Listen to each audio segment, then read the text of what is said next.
If you're curious about the 5 things every successful person knows, then wait no further. My name is Miriam Greenwich and I'm an attorney. I specialize in helping small businesses and entrepreneurs level up their business and protect their business assets. And without further ado, we get into the contents of this video. The 5 things every successful person should know.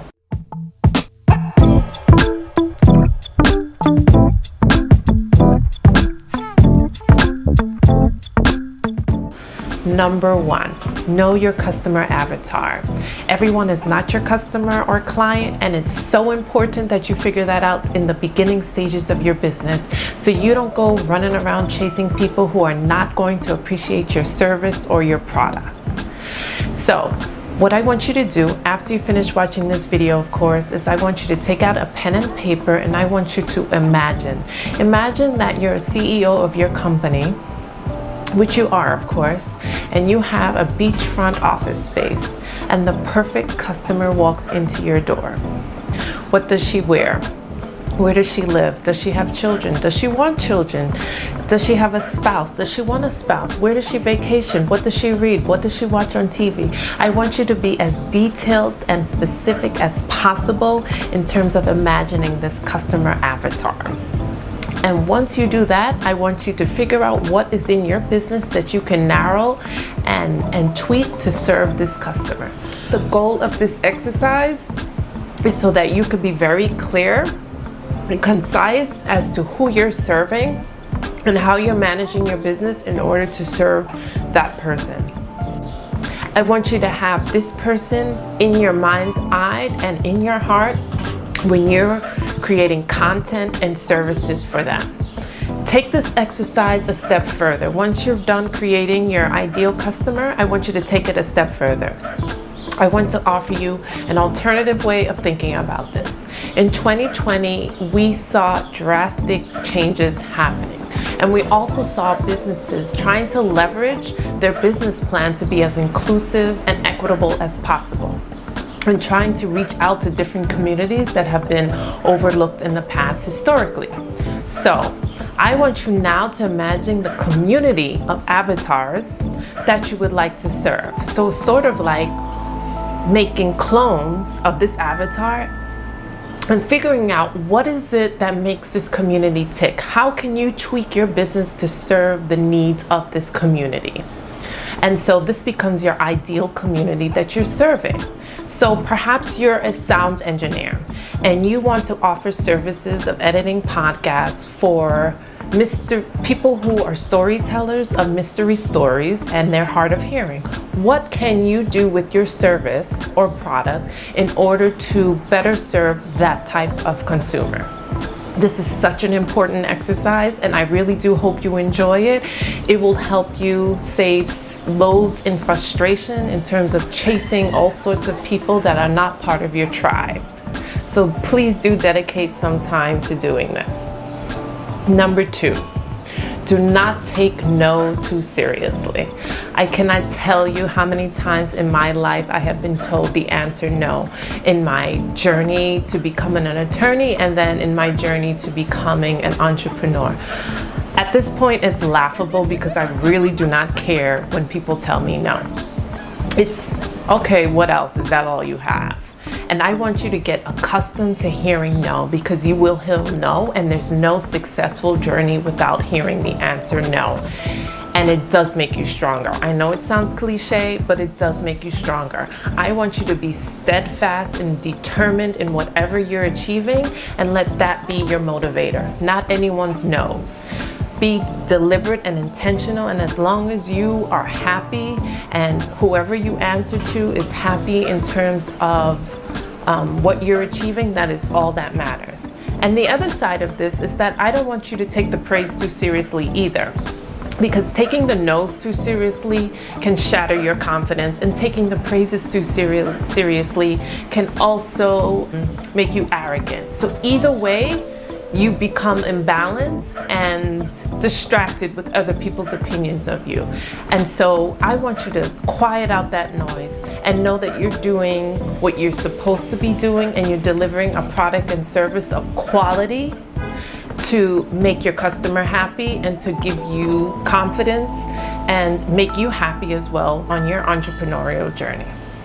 Number 3, know your advisory team. Figure out who in your life is strategic, is thoughtful, is deliberate, and that you can bounce ideas off of him and her that help you get to the next level. We all have blind spots, especially as we navigate in this business world. So it's important that you consult with people who you trust to help you navigate those blind spots.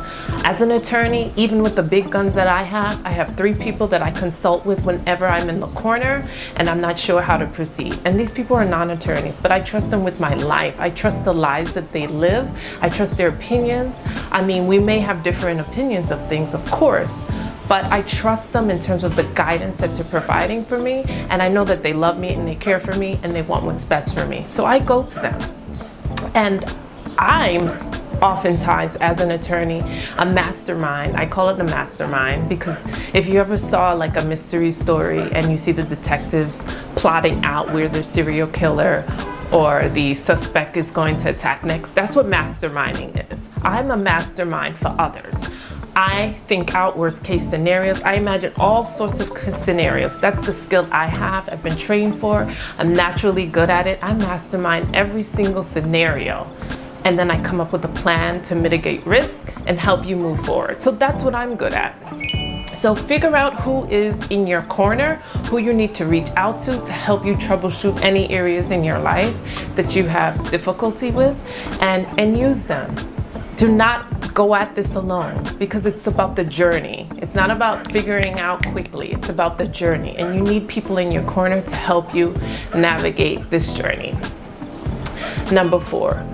Do one thing intentional toward bringing you toward your goals each day. This is about developing the discipline and habit of doing one thing each day that brings you closer and closer to your goal. Some days we'll have the bandwidth to do more, other days we won't. And that's why I set the goal of doing one thing each day. My goals in the beginning of my business are different from the goals now, but I still do one thing each day that brings me forward toward my business. I do not adopt the philosophy of push, push, push in order to get to the next level. Some days you'll have to push and you'll have the energy to push. And so on those days you push and you accomplish as much as you can accomplish. Other days you won't have it in you, and that's okay. But I say if it's one of those days, you do one thing, whether that's send an email, buy something you need to buy for that business, an hour of research.